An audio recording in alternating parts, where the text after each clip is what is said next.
Hello, people. Today we have our third installment in the commentary series. I'm not entirely sure what this series should be called. I have been thinking about it though. Maybe this is a dream or something philosophical like that. I do want it to be philosophical in a sense.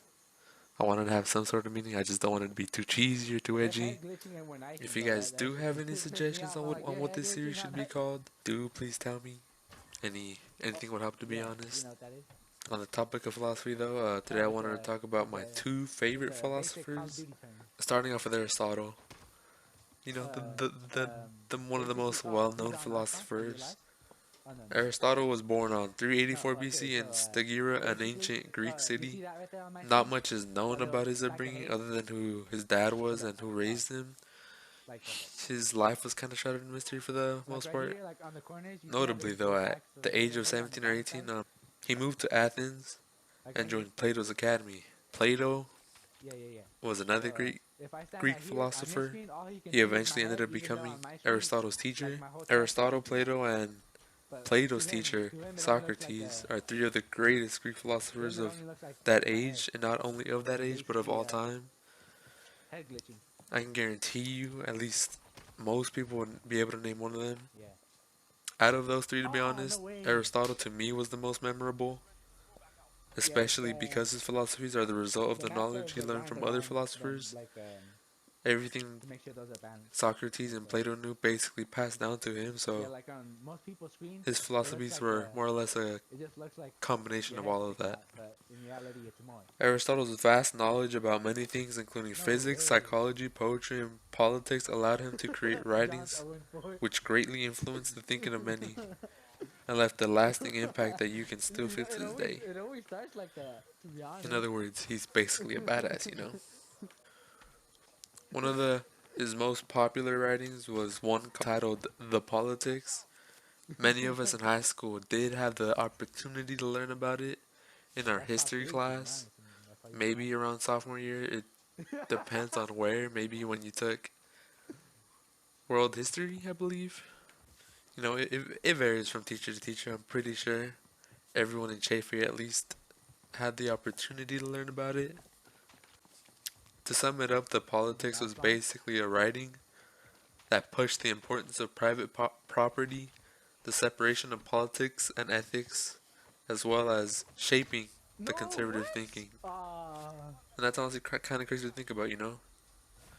He hasn't been alive for over 2,300 years, and we're still feeling it. Aristotle also had the opportunity to tutor one of my all-time favorite kings, Alexander the Great. I believe Aristotle raised him until Alexander the Great was around 16, which was around the time he inherited the throne after his father was assassinated. Alexander the Great ended up becoming one of the all-time greatest conquerors. And because Alexander the Great was taught by Aristotle, a lot of Aristotle's teachings were passed on to him. And Aristotle actually became the advisor to Alexander the Great for a little while. As cool as Aristotle was, though, he wasn't without his downsides. He was known to be extremely ethocentric, is what I'm pretty sure it's called.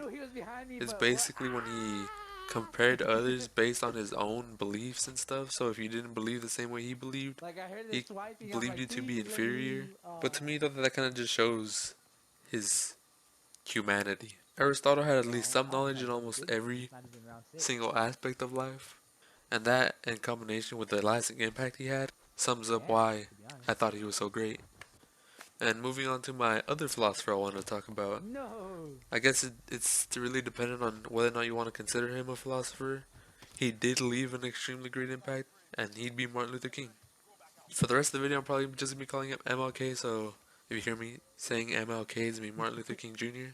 MLK is an American philosopher as well as a civil rights activist. What he's done in both civil rights and philosophy has basically goes hand in hand, so you can't really talk about one without talking about the other. That's why I consider him a philosopher as well. MLK was born in 1929 as Michael King Jr. He later down the line changed his name, which also means he lived through the World War II, I believe. Growing up, MLK was apparently regularly whipped by his father as a form of discipline, which I honestly believe is the reason he wanted to go through that non-violent route later on in his activism days.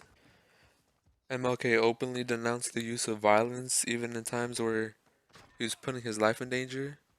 There was this one time where he was protesting by being in places blacks at the time couldn't be, and the cops showed up and dogs were used, and he openly told his people not to fight back. That being said, though, MLK didn't start off as a nonviolent activist. In his early years of activism, he was known to believe in self-defense, and he even practiced it sometimes. He even owned a gun, a couple actually, to in order to protect his home, just in case anybody were to come in and try to kill him. And it wasn't until two fellow activists and pacifists, Bayard Rustin and Glenn Smiley, that showed MLK the effectiveness of nonviolent resistance. Gandhi himself is a perfect example of nonviolence, and one of his speeches is a writing, an all-time great speech, and it's entitled "I Have a Dream." In short, MLK wanted to rewrite the way we perceived each other. He wanted people to stop judging each other based on the color of their skin, but by the content of our character. Throughout the speech, it was pretty hard hitting. Um, I guess the most hard hitting of it was the last couple of phrases he threw out. I guess they wouldn't be phrases, they'd be verses. Luckily, we do have audio recordings of the speech he gave, and I wanted to share with you guys two of my favorite verses he said during the speech, and they will be playing right now. I have a dream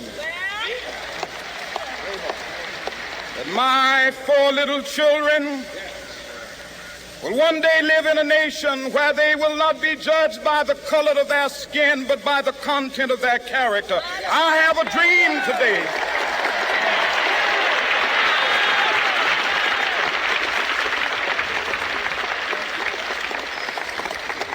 I have a dream that one day down in Alabama, with its vicious racists, with its governor having his lips dripping with the words of interposition and nullification.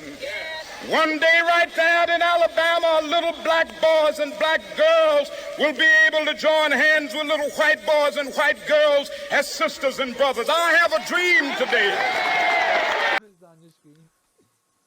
Those two verses, to me at least, were honestly the most impactful, especially because it brought up some issues that even till this day we're still kind of struggling to understand. But the one thing that really stood out to me was when he said, where they will not be judged by the color of their skin but by the content of their color. That kind of mindset and that kind of thinking is what I honestly believe helped Martin Luther King and his activism actually become successful. Because in all honesty, the pigment of our skin isn't something we can control. The mindset we have in our character is honestly the biggest thing we can control. That is what we should be judging ourselves by. So I believe a lot of people should start practicing that kind of thinking, you know? It's been almost 50, 60 years and we're still looking at color. Even if it's not as terrible as it was back then. I genuinely think that we're progressing towards something. We stopped, and then we started reverting back to how it was back then. And it's in large part due to the fact that we're not really judging each other based off our mentality. In some aspects, I do think we're further behind than they were, and that kind of speaks volumes. And with that being said, I hope you were entertained. I hope you learned a little. I hope you enjoyed this. And thanks for watching. Yeah, what's actually is that sometimes I don't have time to eat breakfast, and I start feeling it when it's like the day's long or something.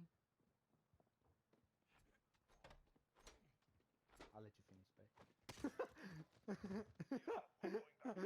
was like, when's he gonna turn?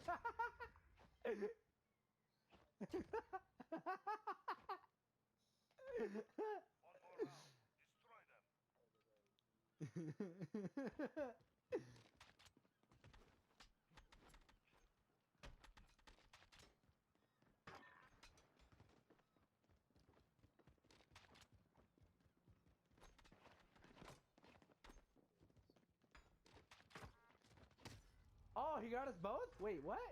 Oh, wait, what? Wait, what?